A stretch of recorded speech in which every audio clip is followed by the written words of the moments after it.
berbincang-bincang di awal acara yang di sana terpampang sebuah lukisan Nyi Roro Kidul, di mana ketika melihatnya para MC ini menjadi takut dan ojo lali disubrek ya. Assalamualaikum semuanya, selamat kembali ke channel ini. Kepada kalian semua yang sentiasa bantu support dukung Asti ke channel ini, jutaan terima kasih ucapkan. Okey, buat yang baru yang masih belum gabung, ayolah bantu dengan tekan butang subscribe, kerana subscribe itu kan gratis aja geng. Okeylah, seperti biasa. Okey, sebelum As mula, As nak mendoakan buat sesiapa saja yang menonton video As kali ini agar dikurniakan limpahan rezeki yang luar biasa, tidak akan pernah putus-putusnya, dipermudahkan segala urusan dan bawa salam kepada Palestina. Semoga Allah sentiasa merahmati mereka dari segenap sisi arah, insya-Allah. Amin amin ya rabbal alamin. Okeylah, hari ini nak react satu lagi video daripada channel Dunia Jepangku. Wah, okey. Kalau pujuk kalian bantu subscribe channel ini, tanda dukungan kita. Okey, kita nak melihat mistis katanya Nyi Roro Kidul dibahas di TV Jepang. Wah, udah sampai ke Jepang ini. Okey, ingin melihat atau cari tahu apakah dan mengapakah bisa sampai ke Indonesia.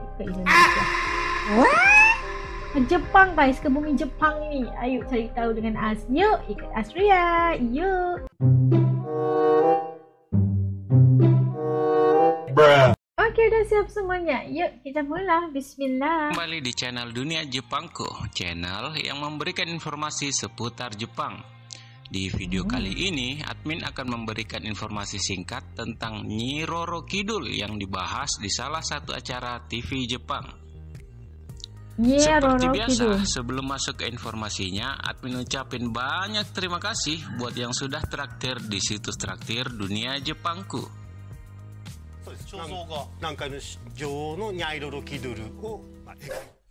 Di sebuah acara TV Jepang, Crazy Journey, yang tayang pada 19 Februari 2024, menampilkan tayangan tentang perjalanan seorang peneliti ilmu gaib dari Jepang yang bernama Yoshida Yuki.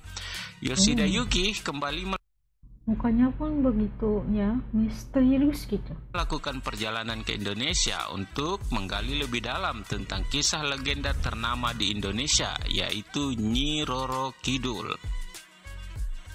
Diawali dari tayangan di studio yang dimana dua MC acara ini yaitu Osamu Sitara dan rambutnya berbincang-bincang di awal acara yang di sana terpampang sebuah lukisan Nyi Roro Kidul, di mana ketika melihatnya para MC ini menjadi takut dan juga aneh walaupun lukisan wanita itu terlihat sangat cantik.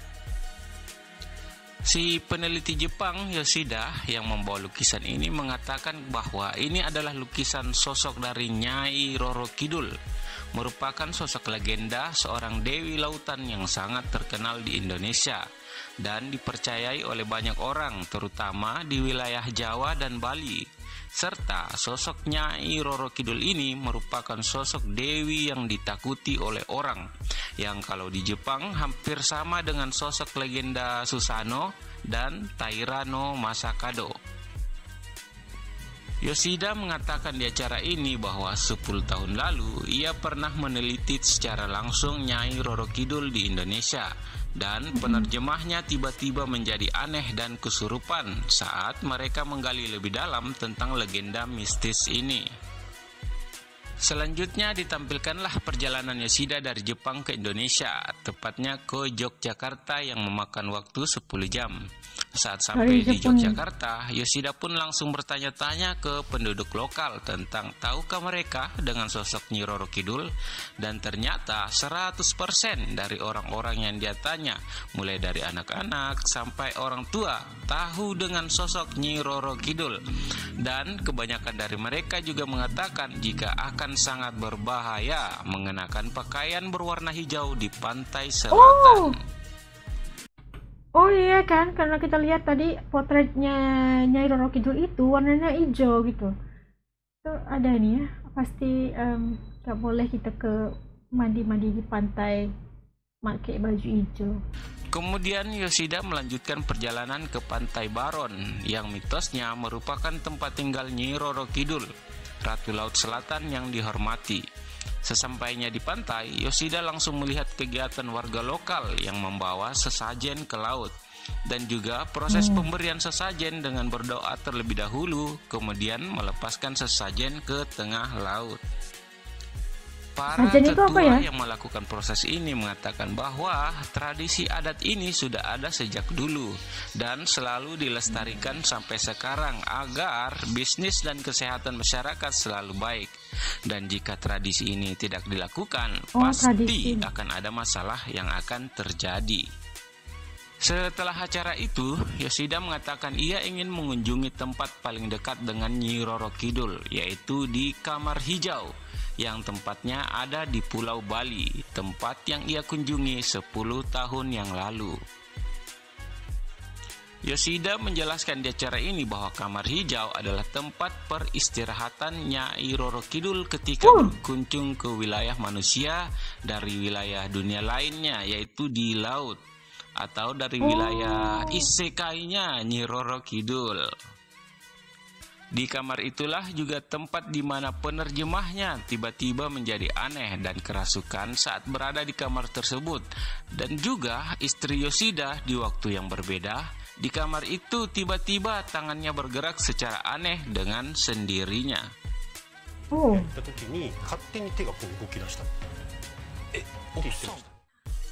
Sesampainya di Bali, Yoshida pun langsung berangkat menuju ke Kamar Hijau yang ternyata lokasinya ada di dalam lingkup hotel yang dibangun oleh Presiden Soekarno. Yoshida juga membawa hadiah sesembahan yang dibelinya di Jepang, yaitu bracelet berwarna hijau yang dibelinya dari Karuizawa Outlet Mall. Setelah menunggu beberapa saat di depan kamar hijau bernomor 2401, muncullah orang yang menjaga kamar tersebut. Dan saat Yoshida ingin meminta izin memasuki kamar, dia malah langsung ditegur agar melepas sandalnya terlebih dahulu. Karena mendapat teguran, Yoshida pun langsung bergegas melepas sandalnya. Dan MC yang melihat ini di studio langsung menjadi panik dan malu melihat kelakuan Yoshida tersebut. Setelah mendapatkan izin, Yoshida pun masuk ke kamar yang dipenuhi dengan warna hijau itu. Dan baru saja ia masuk, Yoshida pun langsung merasa merinding dengan aura yang berbeda yang dia rasakan. Merinding. Dijelaskan di acara ini bahwa kamar hijau inilah tempat Nyi Roro Kidul beristirahat dan ada lukisannya serta lukisan dari Presiden Soekarno. Dan ini adalah kamar khusus yang tidak disewakan untuk para tamu hotel. Yoshida pun kemudian bertanya kepada penjaga kamar ini, awalnya untuk apa kamar ini dibuat? Penjaga kamar pun menjawab kalau dulu pernah terjadi kebakaran besar di hotel ini dan saat itu ada pekerja yang kerasukan dan mengatakan kalau dia adalah Soekarno. Dan ini adalah kamarnya dan dibuatkan ruangan khusus untuk Ratu Pantai Selatan di nomor 2401. Dan tempat pekerja itu kesurupan adalah di satu-satunya kamar yang tidak tersentuh api saat kebakaran hebat di hotel itu. Selanjutnya Yoshida memberitahukan kalau 10 tahun lalu penerjemahnya kerasukan saat ikut dengannya di kamar yang tidak terbakar itu. Dan Yoshida memperdengarkan rekaman kejadian saat itu ke penjaga kamarnya. Si penjaga kamar pun mengatakan jika hal ini memang sudah biasa terjadi. Biasanya karena orang itu memiliki ilmu hitam ataupun terkena ilmu hitam. Dan terakhir Yoshida bertanya tentang siapakah sosok awal dari Nyai Roro Kidul ini. Siapa? Penjaga kamar ini pun mengatakan bahwa Nyi Roro Kidul ini adalah awalnya seorang putri dari kerajaan yang sangat cantik. Karena ada masalah perkawinan, akhirnya dia pergi ke laut dan menjadi penguasa pantai Laut Selatan. Dan Yoshida pun akhirnya lega dengan selesainya penelitiannya yang dimana 10 tahun lalu tidak terselesaikan. Kemudian ia pun kembali pulang ke Jepang dengan perasaan puas. Persoalannya semua udah jawab. Percaya nggak legenda Nyi Roro Kidul? Komen di bawah ya.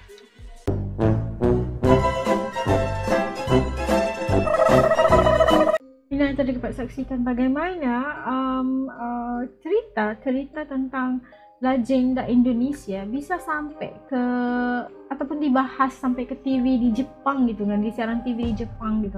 Ternyata ada orang Jepang yang melakukan apa ya, kita kata sedang menyiasat atau ingin cari tahu di sebalik legenda Nyai Roro Kidul.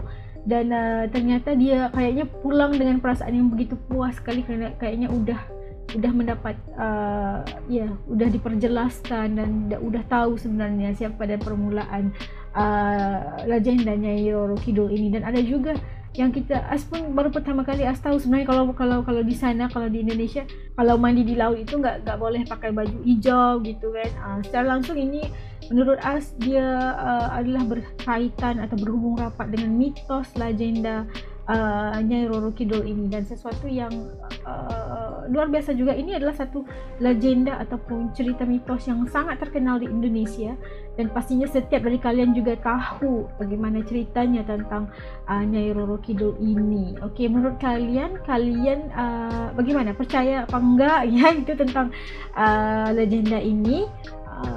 Sila tulis komen kalian di bawah. Apapun legenda itu memberikan kita satu cerita di sebalik cerita gitu. Oke, apapun kita harus menghormati. Sampai ketemu lagi di lain video insyaallah. Assalamualaikum. Dadah.